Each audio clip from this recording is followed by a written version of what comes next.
Hello friends, मेरे channel पे आपका स्वागत है। यूपीपीसीएस मेंस 2025 को अब से एक हफ़्ता बचा है और उस लास्ट वीक में हमें क्या करना चाहिए क्या नहीं, उसको ही लेकर ये वीडियो है।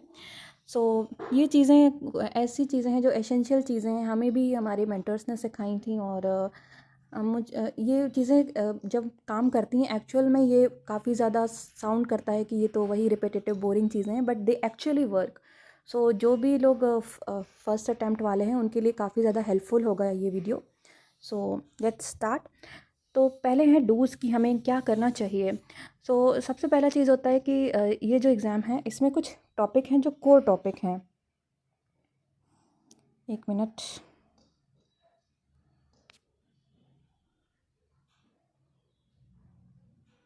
हाँ, कुछ टॉपिक्स हैं जो कोर टॉपिक्स हैं। कोर टॉपिक्स होता है जो रिपीटेटिव टॉपिक्स होते हैं, जो कि यूपीपीसीएस हर बार पूछता है।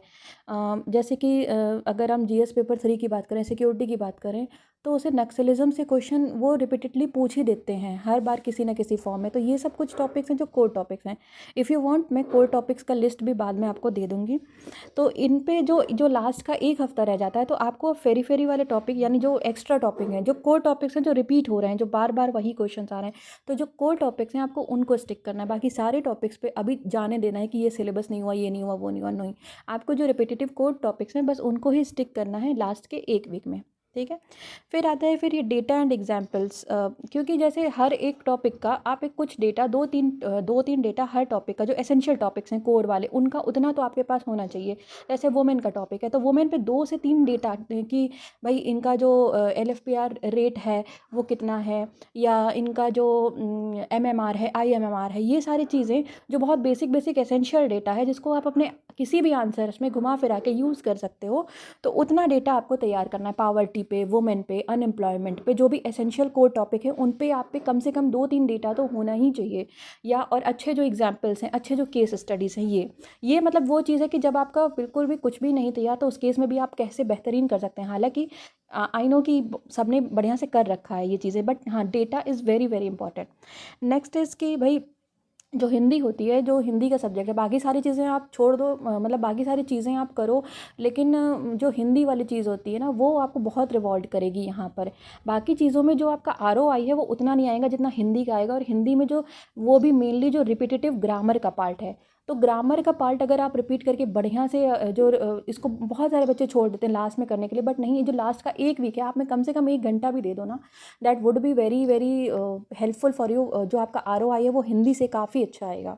तो हिंदी के लिए क्या करना है कि जो जितने भी PYQs हैं उसमें भी स्पेशली जो ग्रामर वाला पार्ट है उसमें से ये आपको मेक श्योर होना चाहिए कि आपके ग्रामर के पार्ट जो रिपीट हो रहे हैं वो एक भी गलत ना हो, ठीक है।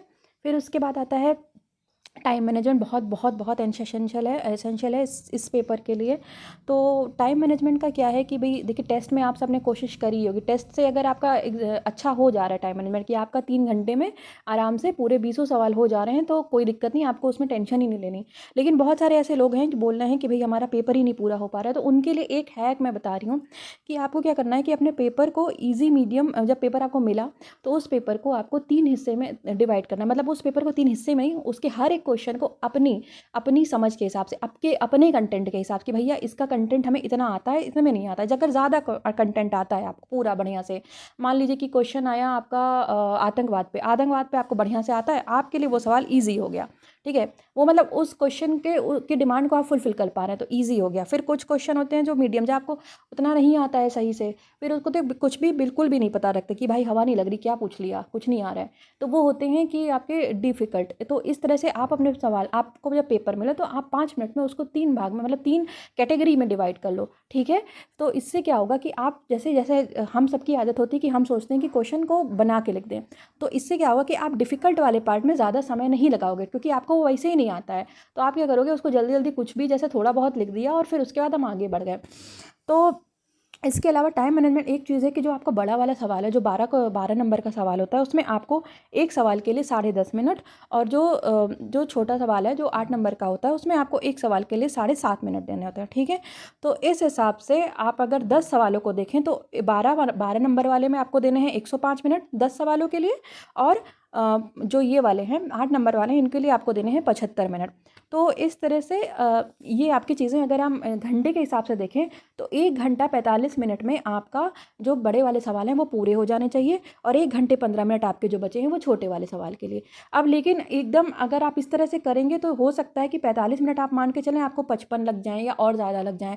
तो अपने दिमाग में होना चाहिए कि 1 घंटे 40 मिनट में मैं पहले, मतलब मेरा ये था कि मैं 20 मेरा भी पूरा नहीं हो पाता, मुझे किसी ने ये हैक बताया था कि 1 घंटा 20 मिनट में 1 घंटा 10 मिनट में 1 घंटा 40 मिनट में 1 घंटा 40 मिनट में जो है जो लॉन्ग वाले क्वेश्चन हैं उनको पहले निपटा दो, फिर उसके बाद हम 1 से शुरू करते हैं। क्योंकि 1 पे क्या होता है कि भाई लास्ट में आके वो चीज़ें हो जाती, लास्ट में थोड़ा सा राइटिंग गंदी होने लगती है। तो लास्ट में फिर उसके बाद जो लास्ट का 1 घंटा 15 मिनट 1 घंटा 20 मिनट जो बच्चा है उसमें हम 1 से शुरू करते हैं, ठीक है। तो 1 घंटा 40 मिनट में आपको ये पहले निपटाने हैं 20 से लेकर के 11 तक, फिर 1 से लेकर के 10 तक 1 घंटा 20 मिनट में, ठीक है।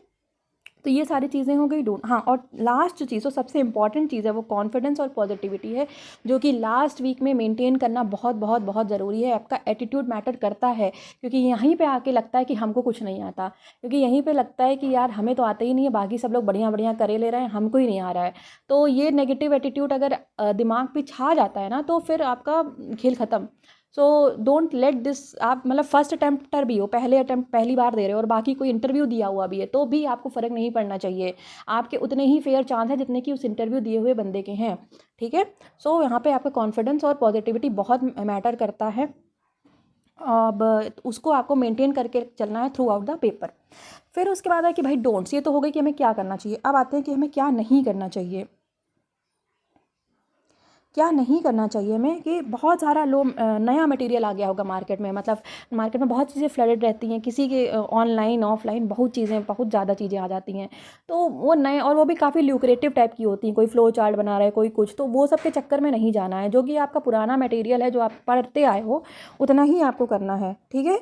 फिर उसके बाद आता है कंपैरिजन किसी से भी, जो मैंने ऊपर का पॉइंट बताया कि भाई कोई है कि उनका टेस्ट में नंबर ज़्यादा आ रहा है या किसी का नंबर कम आ रहा है, दूसरे का ज़्यादा आ रहा है, तो ये सब चीज़ में नहीं पढ़ना है कि भैया उनका ज़्यादा आ रहा है हमारा कम आ रहा है हम क्या करें, या कोई हमसे कुछ कह दिया तो ये इसने प्रिपरेशन ज़्यादा रखी है उसने वो टॉपिक पढ़ लिया, ऐसा कुछ नहीं है भाई। सबके अपने अपने पॉजिटिव हैं, सबके अपने अपने नेगेटिव हैं, और आपको एग्ज़ाम हॉल तय करेगा कि किसका क्या है।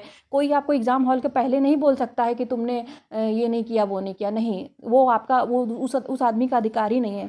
जो अधिकार है वो आपका है, वो आपका एग्ज़ाम हॉल वाला ही है, ठीक है। फिर उसके बाद आता है कि ये कॉन्फिडेंस के लिए अपने भैया अपना पेपर किसी से भी, ये बहुत बहुत इंपॉर्टेंट पॉइंट है, किसी से भी डिस्कस नहीं करना है। किसी से भी आपको अपनी प्रिपरेशन डिस्कस नहीं करनी है, एक्सेप्ट वो आपका मेंटर हो, आपका बहुत बड़ा वेल विशर हो। इसके अलावा आपको अपनी प्रिपरेशन किसी से डिस्कस नहीं करनी है, क्योंकि किसी का कोई पॉइंट, अब ये नहीं कह रहे कि कोई आपका बुरा ही चाहेगा, लेकिन लोग रैंडमली कोई कुछ बोल दे और आप उस समय वल्नरेबल फेस में, और वल्नरेबल फेस में आप अपने ऊपर लेके अपना एग्जाम खराब कर सकते हैं, अपना कॉन्फिडेंस खराब कर सकते हैं। सो वो चीज़ नहीं करनी है कि किसी का भी रैंडम कोई आपको अपने प्रिपरेशन को डिस्कस ही नहीं करना है। Just isolate your self and stay positive, ठीक है। फिर अब इस समय पे एक्स्ट्रा स्टडी करने का सेंस नहीं है कि भाई हम 12-12 घंटे और 13-13 घंटे बैठ रहे हैं, नहीं, क्योंकि जो अगला हफ्ता आने वाला है जो आपका 29 मार्च से स्टार्ट होगा उसमें बहुत ज़्यादा एनर्जी लगने वाली है, उसमें बहुत ज़्यादा मेहनत लगने वाली है। तो अपनी एनर्जी को उस समय के लिए थोड़ा सा अपने आप को मोटिवेटेड रखने के लिए, बचाने के लिए, थकने ना, ताकि आप थक ना जाएँ, यहाँ 12 घंटे आपको नहीं पढ़ना है। जितना भी मिनिमम आपसे हो पाए, जितना भी आप आराम से चिल करके रिवाइज कर पाएँ उतना करिए, क्योंकि वहाँ पर आपको जाके बहुत एनर्जी लगने वाली है, ठीक है। फिर होता है एग्ज़ाम हॉल में, एग्ज़ाम हॉल के दिन अपना रिवाइज़ करें नोट्स को, जो भी आपने बना रखे हैं, नए नया कुछ नहीं पढ़ें। और नोट्स बहुत लोग कहते हैं कि रिवाइज़ करें या छोड़ दें, तो देखिए छोड़ना यदि आपके बस में हो तो छोड़ दीजिए, मेरे से नहीं छोड़ा जाता है, क्योंकि हमें लगता है कि लास्ट में ये भी देख लो वो भी देख लो। तो भाई अपना नोट्स जो है, जो अपना नोट्स है वो खुद का, जिस पे आपने कलर वलर कर रखे हैं, जिस पे गोदागादी कर रखी है, उसको करना है, ठीक है। उससे क्या होता है कि हमें तो मेंटल सेटिस्फेक्शन होता था एग्ज़ाम के पहले कि हाँ हाँ मेरा ये तैयार हो गया। तो ये चीज़ है। नींद बहुत ज़रूरी होती है, नींद आपको 8 घंटे की लेनी है, हालांकि नहीं आती है फिर भी सो जाना चाहिए समय से, पढ़ने के चक्कर में नहीं बैठना चाहिए, ट्राई करना चाहिए नींद। तो फिर नींद का क्या है कि किसी को आती किसी को नहीं, तो नींद तो काफ़ी सब्जेक्टिव सी चीज़ है, नहीं भी आती है तो फिर भी क्या करेगा इंसान। लेकिन एटलीस्ट जैसे दिमाग को थोड़ा सा अगर शांत रखेंगे, लास्ट के टाइम पे बहुत ज़्यादा हौच पौच करके पढ़ेंगे नहीं तो नींद भी आने लगेगी, या फिर कुछ चीज़ें रिलैक्स जो रिलेटेड ना हो एग्जाम से उस पे उसको ध्यान देके, और you just enjoy the process, you just enjoy the process, तो प्रोसेस को इन्जॉय करके बढ़िया से हो जाएगा। फिर होता है कि भाई नो एग्ज़ाम हॉल डिस्कशन, किसी से भी एग्ज़ाम हॉल का हमें डिस्कशन नहीं करना है कि ये चीज़ ऐसे मेरा ऐसे गया उसका वैसे गया, ये डिस्कशन आपको नहीं करना है। फिर अपने एग्ज़ाम अपने आप को अपने लास्ट डे तक, जब तक आपका पेपर ख़त्म नहीं हो जाता तब तक आपको फुल्ली मोटिवेटेड रखना है। ऐसा नहीं कि एक पेपर में हमारा कुछ छूट गया तो हम जो है वो बोलने लगें, हमको जो है बहुत दिक्कत हो जाए, मतलब हम सोचें कि हाय हमारा पूरा पेपर का नहीं भाई, एक पेपर से कुछ नहीं होता है, एक पेपर से या एक क्वेश्चन से कुछ नहीं होने वाला, आपका पूरा आपका